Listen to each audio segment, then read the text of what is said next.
Itu sebenarnya kan kalau tulis menulis itu dibagi dalam yang sastra serius atau yang populer.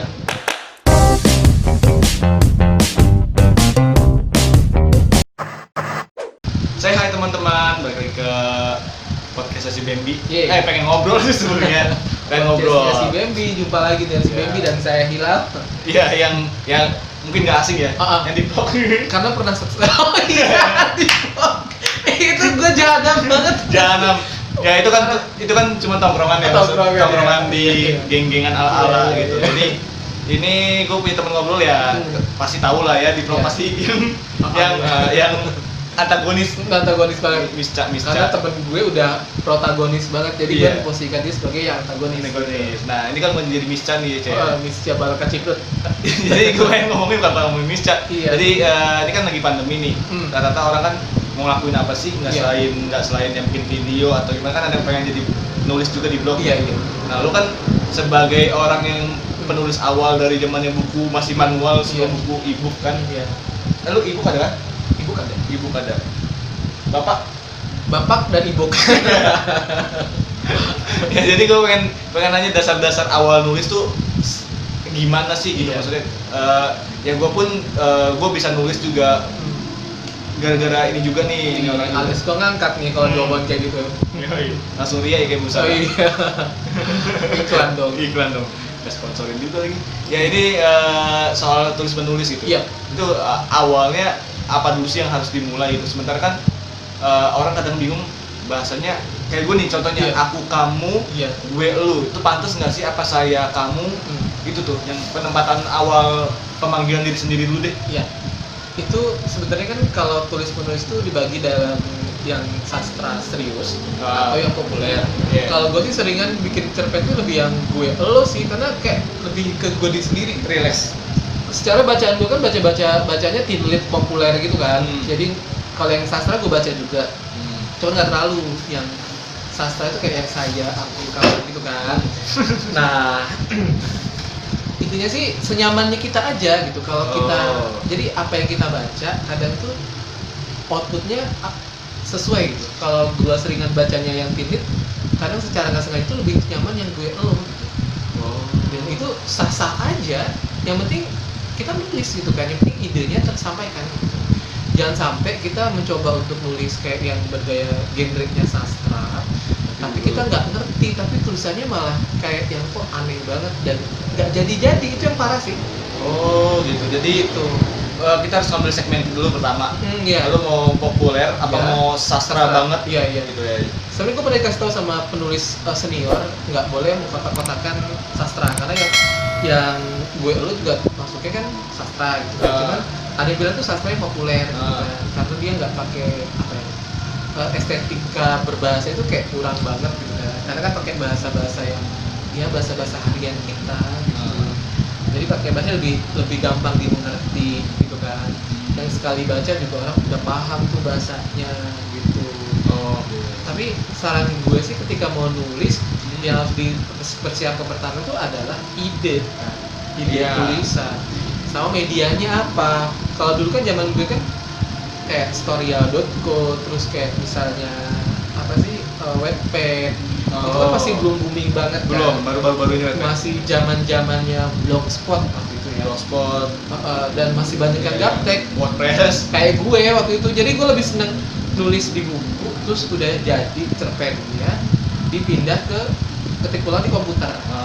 Nah terus gue tahapan gue tuh kok capek 2 kali ya, jadi ketika punya laptop ketik langsung di laptop.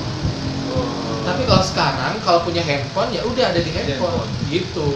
Baru nanti dipindah ke medianya apa nih, ke storyal.co, ke WhatsApp, ke Wattpad atau yang lain. Berarti untuk nanti kategori aku, kamu, lu, gue, saya, kamu itu tergantung. Tapi berusaha untuk relax dari kita, dari sama ide. Iya benar-benar. Ini kan memaksakan sih.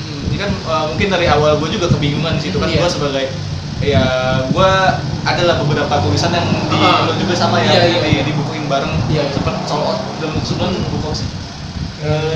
Yang Cinderella juga tuh. Iya. Apa ya lo masterpiece ya. Itu kan kita sempat jualan indie ya. Iya. Aku sebulan 2 bulan langsung sold out. Sempat apa kita punya basis sendiri ya. Iya, soalnya kalau kita ngerasa nggak yakin sama, kita punya tulisan ya, terus kita kasih ke penerbit nih, terus nggak diterima-terima sama penerbit kan, yang mendingan kalau kita kumpulin dana untuk dijual indie, dan dijual ke teman-teman. Tapi lakunya tuh ada juga dari ini ya, kita kan gua dulu kan sempet jadi apa ya, di Asul lah ya, ya, jadi di Express itu, jadi kita punya kayak sub X kayak basis pembacanya Ekspresi. Jadi kan orang juga di setiap lembaran Ekspresi itu pasti di bawahnya ada tulisan, yuk kalau ini foto kita, foto apa sih? Sapa Ekspresi, foto anggota ya. Iya. Ini kita harus ngeluarin buku ini loh, ini. Dan sebulan, 2 bulan ya. Kan dulu kita pernah bikin tuh kayak ini ya, selain Gila Lova, terus ada yang Gila Lova yang Saturday Must Be Happy itu kan.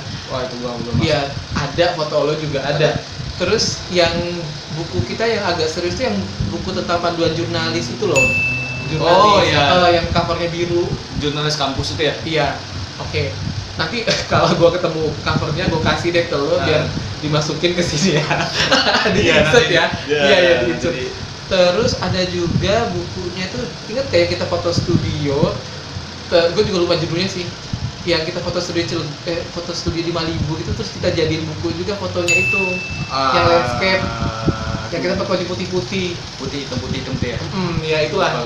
Nanti gue kirim lah kalau gue nemu covernya. Nanti gue lihat di lemari juga itu, masih ada tuh, masih ada. Iya, nanti tinggal bisa di-insert di sini biar ketahuan nih itu buku apa ya, kalau kita lupa ya. Itu sempat laku ya sebulan habis itu tuh stok 20-30 ya. Iya, segitulah 20-30. Itu sempat sold out karena dulu juga zaman dulu tuh buku juga kurang ya. Udah kurang orang. Sekarang ya. Waktu itu emang harga buku lumayan tinggi ya, lumayan mahal. Terus minat baca juga kurang sampai sekarang sih. Iya, cuman kan zaman dulu kayaknya udah awal-awal ya berat juga ya. Cuman ya bersyukur kita udah sold out lah di situ ya. Waktu itu kan keterjang sama trennya BlackBerry ya waktu itu ya. BlackBerry, terus WordPress, Blogspot deh. Iya, jadi orang lebih suka mainan BlackBerry dibandingkan mainan buku kayaknya. Terus yang mungkin menurut gua nih, gua mewakili dari teman-teman CBMJ ya. Iya. Gua punya teman ngobrol lo, jadi kayak terus mengawali, gue juga sempat bingung mengawali untuk cerita awal. Iya. Di dalam tulisan. Kadang kan kalau gue emang gue bukan pembaca sih. Iya. Yang jujur aja kalau gue suka buat yang sama lo itu, ya udah buat aja, dibaca nggak pernah gitu tuh. Iya. Nah itu kadang gue lihat contoh-contohnya ada di awal misalkan ngobrol, Sep jangan gini Sep, ini kata ahilal, sautnya dengan marah gitu. Iya. Ada yang mulai pada suatu hari, itu gue bingung mengawali cerita itu. Iya, untuk memulai cerita itu banyak banget gayanya ya. Misalnya kayak dengan dialog nih, misalnya kayak, hey jangan duduk situ, gitu. Itu kan dengan dialog ya. Kata Asep berteriak kepada Bambi, dia mengacukan goloknya. Itu kan berarti dibuka dengan dialog. Ada yang dibuka dengan suasana. Misalnya yang paling mudah adalah pada suatu hari. Klasik. Padahal kan kalau guru bahasa Indonesia sekarang udah gak bilang jangan pakai kayak gitu lagi. Kenapa Bu? Soalnya udah sering banget. Jadi diganti matahari masih bertengger di atas kepala kita. Misal kayak gitu penggambaran suasana. Yang ketiga itu bisa dengan namanya tiruan bunyi. Kalau bahasa keren itu kayak onomatopoeia kalau nggak salah ya. Nanti tinggal cek lagi di Google, bener nggak? Tiruan bunyi itu kayak bruk gitu kan. Meja ambruk gitu kan. Si Bambi yang sedang duduk terperanjat misalnya kayak gitu. Ya gitu. Tapi yang paling mudah adalah apa yang ada di otak kita dituangin aja udah gitu. Yang ketiga itu misalnya gini. Aku bingung, aku ingin menulis tapi aku tidak tahu apa yang harus aku tulis. Ya itu kan kita tulisnya jadi sebuah tulisan kan. Tulis, jujur kayak caption ya. Bingung mau nulis caption apa tapi lu nulis kan. Iya kan. Bingung tapi ternyata nulis kan. Setelah selesai baru diedit gitu. Berarti itu bebas tergantung imajinasi kita mau. Itu kan kayak segmented film ya, berarti masih mengawal film kayak iya. Berarti kalau misalkan orang yang kayak yang bukan anak sastra jarang tapi pengen, karena kondisi corona kayak gini, covid kayak gini kan terbatas akses media, ya ada yang bisa konten kreator tapi ada yang bisa nulis tapi cuma bingung ngawalinnya. Itu untuk menulis awal yang pemula deh, Iya. pemula dulu deh. Jangan sedih loh, di Wattpad itu banyak banget penulis yang nggak ngerti EYD dan sebagainya. Nah itu maksud gue. Kalau ceritanya bagus, terus dia continue ngepost tulisan, yang baca kan banyak. Oh, berarti Gitu. nggak beda jauh sama aplikasi lain kayak YouTube atau segala macam. Iya. Berbeda Banget. cara. Jadi kalau kita menyempitkan diri, aduh mau nulis tapi nggak tahu nih cara nulisnya gimana, ya nggak akan nulis kan. Mendingan berkarya aja gitu. Nanti urusan kalau misalnya secara fisik nih ya, berkarya aja. Nanti urusan bagus enggaknya biarkan ya pengguna internet tuh yang menilai ya? menilai gitu kan. Kayak misal kita bikin video nih, ya udah bikin aja. Perihal kita yang ngelihat dikit atau banyak, ya tergantung kita promosinya, tergantung ya isi dari kontennya. Nulis juga gitu. Kalau misalnya kita nulis nih di Wattpad atau di storyal.co nih, ya kalau kita promosinya sering, orang juga akan banyak berkunjung ke halaman tulisan kita. Nah, kalaupun nanti dia kecanduan atau enggak, berarti kita harus bisa menjaga kualitas tulisannya biar seru gimana nih gitu kan. Jadi permasalahan teknis yaitu kesampingin dulu aja, soalnya kalau kita ngomongin masalah teknis nantinya nggak jadi nulisnya. Oh, jadi ribet sendiri pemikiran Banget. Nah, masalah teknis ini baru udah ke ranah profesional nih, misalnya ketika tulisan di Wattpad-nya itu mau diterbitin. Nah, baru penerbitnya tuh dia cari editor untuk direvisi lagi tuh.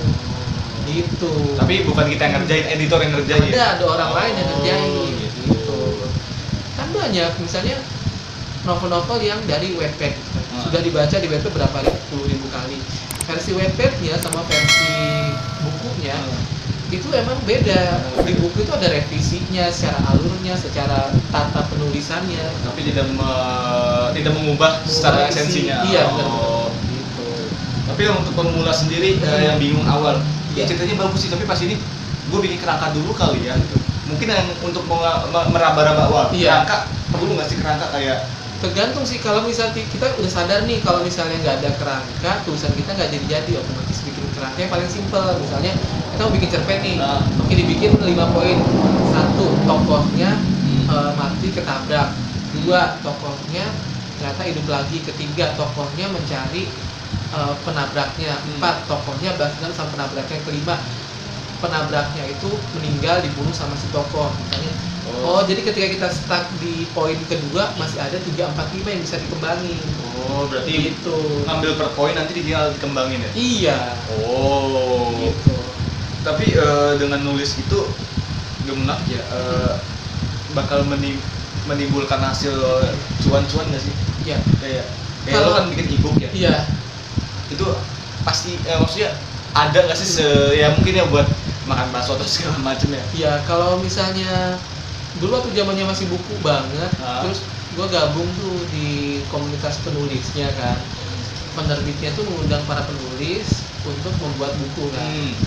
Ya otomatis kalau diundang otomatis dia menawarkan ini tema yang lagi kita butuhin ini gitu kan. Ya udah kita bikin, kita kirim ke dia, diterima sama dia, terus terbitin sama dia. Jadi kita dapat uang dari dia. Royalty. Terus kalau misalnya kayak storyal.co nih, ada aplikasi storyal.co, ini bukan promosi juga ya. Iya. Kalau misalnya pembaca itu sampai berapa gitu, kita dapat royalti juga. Oh, berarti dapat AdSense lah ibaratnya ya? Iya.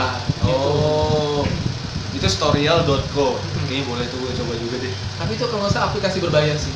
Oh, tapi Iya. yang gratis? Jadi kalau 3 kali postingan, misalnya gini, gue tuh pernah di CC ini sama si senior nih, senior ya.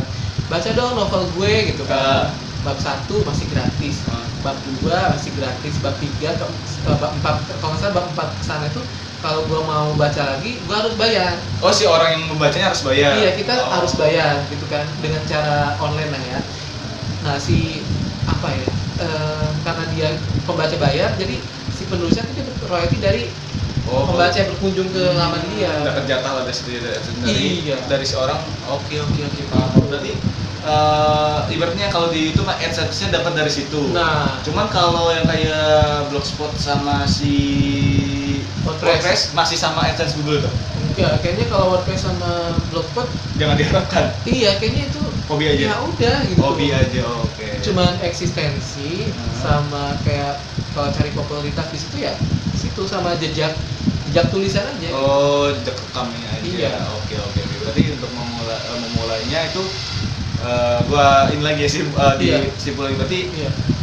nggak usah ngeluh gue soal penulisan awal, soal panggilannya. Iya. Itu relax aja. Iya. Oke, terus sama tadi untuk mengawali ya relax juga ya. Ya awalin aja. Soalnya kalau kita mikir yang terlalu ribet, jadinya kita nggak akan bisa bergerak. Oke, siap. Gue paham sih. Semoga nanti buat teman-teman juga yang pengen nyoba nulis tapi bingung, bisa tuh tadi ya dengan aplikasi tadi apa? Yang itu Story.co atau lo yang itu berbayar lo pengen dapet ini ya. Kalau Wattpad bisa. Eksistensi Wattpad juga dapat. Kayaknya Wattpad gua nggak pernah tahu deh, nggak cari di googling ya apakah dia ada royaltinya atau enggak ya. Kalau di sini pengen nyari duit ya silahkan. Tapi tahu gue ya, Wattpad itu adalah penerbit tuh kalau misalnya mau cari buku-buku yang mau diterbitin sekarang tuh jarang banget lewat email. Maksudnya nyari postingan ya? Dia tuh nyari yang paling banyak dibaca. Pembacanya berapa nih? Kalau banyak nyampe ribuan, kadang dia tertarik tuh. Kalau pembacanya ribuan, kalau dijual otomatis sudah ada pembelinya dong. Iya. Berarti tuh lu juga bisa dari Wattpad ya awalnya mungkin enggak ya. Cuma nanti kalau ditawarin dengan pembaca lu membludak baru dapat dari royalti pembukuan itu ya.